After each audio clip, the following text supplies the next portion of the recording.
Stick 'em with arrows. Stick 'em with knives and swords and spears. Stick 'em quick and stick 'em where it hurts. But most of all, stick 'em when they's looking the other way. Lorehammer Library. Occasionally the spiteful infighting and backstabbing that is rife within the ranks of hobgoblins throws up particularly successful and feared killers who rise to prominence and style themselves as Khans. These skulking killers can prove useful for marshalling their kin in battle, but if they are serving the Chaos Dwarves, should they prove too successful and seen as even the remotest threat to the dominance of their masters, they will most likely end up impaled over their lord's gatepost as a reminder to others of the rewards of getting ideas above their station. On the eastern steppes, however, this could be done to a lesser Khan by the overlord Hobgobla-Khan. Far out on the eastern steppes, Hobgobla-Khan is the greatest Khan of the Hobgoblin Empire. His warriors are a major, ever-present threat for caravans, 90% of which never complete the Silk Road trade route safely. It is said that when all the tribes loyal to Hobgobla-Khan are drawn up for battle, his horde extends from horizon to horizon. The Dragon Emperor of Grand Cathay maintains several fortresses on his western frontier, such as Shangyang, where the Tilean traders keep an additional mercenary garrison, to defend his realm, primarily from the wrath of Hobgobla-Khan. All fame is fleeting, and all glory ultimately fades away. The renown of the Hobgoblin chieftains tends to fade away more quickly than most, usually with the help of a dagger, poison, or nasty accident. Gordo's backstabber has outlived most of the other tribal leaders, thanks to a naturally distrustful disposition and lashings of low cunning. He has also been lucky as the hardened scar tissue that crisscrosses his massive bony shoulder hump testifies. Fated, lucky, sneaky, call it what you will, Gordo's backstabber has an enduring talent for survival. A hobgoblin chieftain in service as a mercenary commander to the Chaos Dwarfs. He reaps a heavy toll on the enemies of Hashut in order to gain access to a share of their spoils and slaves.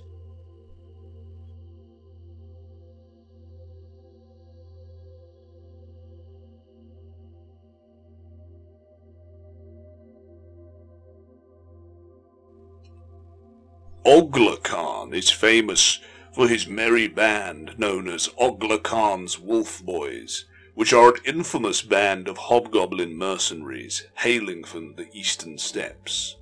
They are hired as mercenaries by anyone except for dwarfs, high elves, wood elves, the Empire, and Bretonnia. You pays, we slays.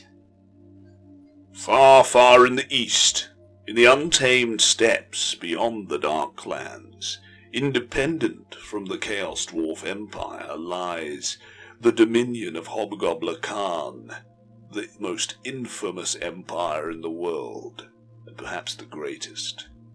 The subjects of Hobgobla-Khan are a green-skinned race related to orcs and goblins, and widely abhorred for their cruelty, wickedness, and appalling standards of hygiene. The armies of the great Hobgobla-Khan are simply referred to as the Great Horde. When all tribes under the Great Khan are arrayed for battle, the Horde stretches from horizon to horizon, and sub-commanders of these tribes are also called Khans, each one commanding 500 or more wolf-riding hobgoblins. in a huge cavalry army. Olakhan was one of the prime vassals of the Great Khan and enjoyed the favour of the green-skinned despot. His tent was as large as the hall of any human noble, and he owned 100 wolves, making him a very wealthy hobgoblin. In times of war, he would summon 600 spears to battle. Ogla fought in many battles for the Great Khan, and became widely known for his prowess in combat and his treachery, traits admired by all hobgoblins. It seemed that he was destined to become one of the most influential warlords of the era. Olakhan's fortunes changed during the battle, which has gone down in infamy, of Zen II, where the hobgoblins clashed with the Cathayans of Emperor Pu Yi.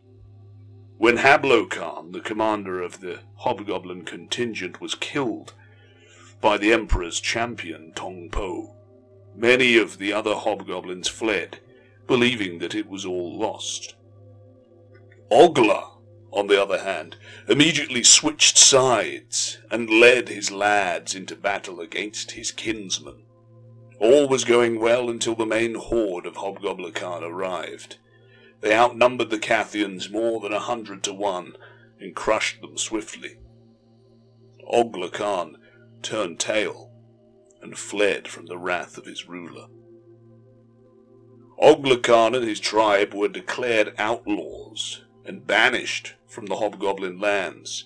With no other place to go, Olakhan and his lads headed west to the old world. Following the Silk Road, he arrived in the Dark Lands and immediately enlisted in the army of Black Orc warlord Dordug Smasher. Dordug was determined to raid the lands of Tilea, but in the Battle of Long Knives he suffered a catastrophic defeat as Olakhan switched sides during a crucial moment of the battle. The Tilean general Giovanni Giuliani rewarded Olakhan generously and hired the hobgoblins to act as scouts and skirmishers in his army. Since those times, Olakhan has served as a mercenary under many generals and acquired quite a name for himself. Though only few of his original 600 warriors have survived, they are now battle-hardened veterans and much in demand. Hobgoblins are excellent archers and ferocious in hand-to-hand combat, so there is only one thing a general must consider when hiring them. Will they stay loyal? The Wolf Boys fight in a unit of 6 to 20 hobgoblin wolf raiders, including Olakhan, a standard-bearer and hornblower. All of them are unwashed, shifty and wicked warriors, wearing furs, exotic scale armor, and spiked helmets. They carry black wolf-tail standards to battle, proclaiming that they do not come in peace. In battle they ride giant wolves and fight with scimitars, spears, bows, and shields. Olakhan wears dented light scale armor and carries a wickedly barbed spear as well as a curved scimitar, a bow and shield. On his shoulders he wears the pelt of Wolfag.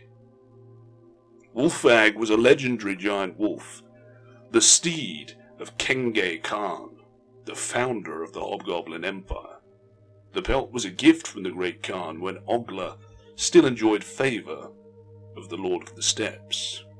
It carries an ancient blessing of the Hobgoblin shamans, so that no enemy who turns his back on the Hobgoblins can escape alive.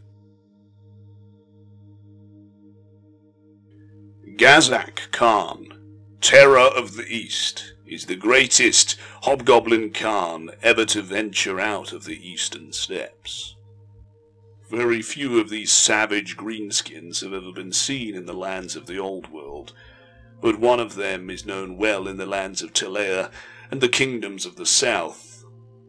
Besides Ogla, Gazrak Khan, the butcher of the Toriko fields, the terror of the East, and the commander of the Black Wolf mercenaries. Gazak is one of the most successful mercenary generals of the age. His army includes many of the most infamous mercenary regiments, like Manglar's mutant goblins, the Long Knife orc warriors, and the dreaded war trolls of the Grey Mountains.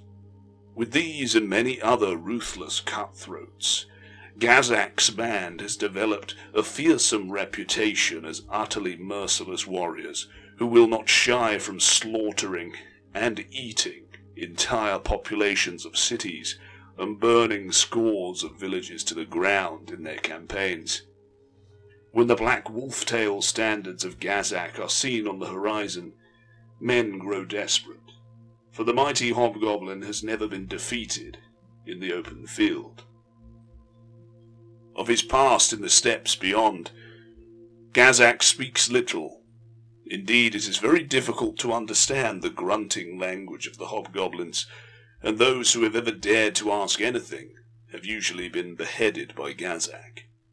However, it is said that he is one of the most powerful of the war chiefs who the great Hobgobla-Khan sent to study the lands beyond.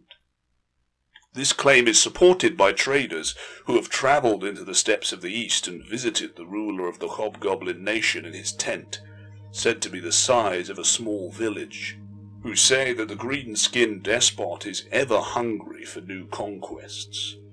Perhaps Gazak is but the first of the great horde to cross the mountains, and one day the countless wolf riders of Hobgobla-Khan will cross the World's Edge mountains and sweep the nations of men before them.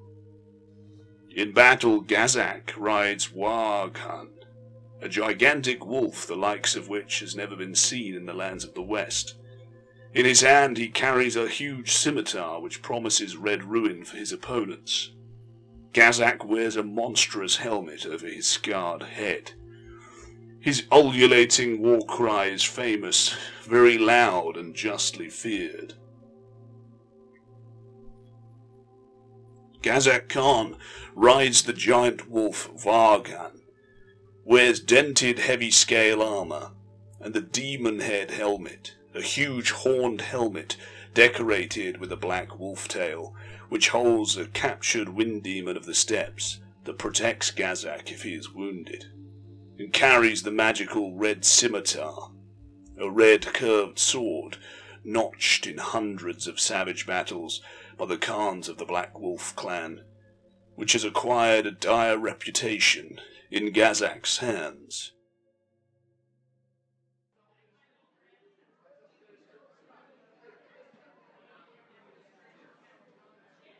The evil count had us surrounded on all sides. We were cut off from the rest of the army, left with no choice but to fight to the last man against his undead horrors. Yet as we steeled ourselves for this final battle, something strange happened.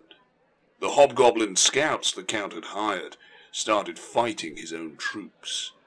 Seeing a chance for escape, I led the charge.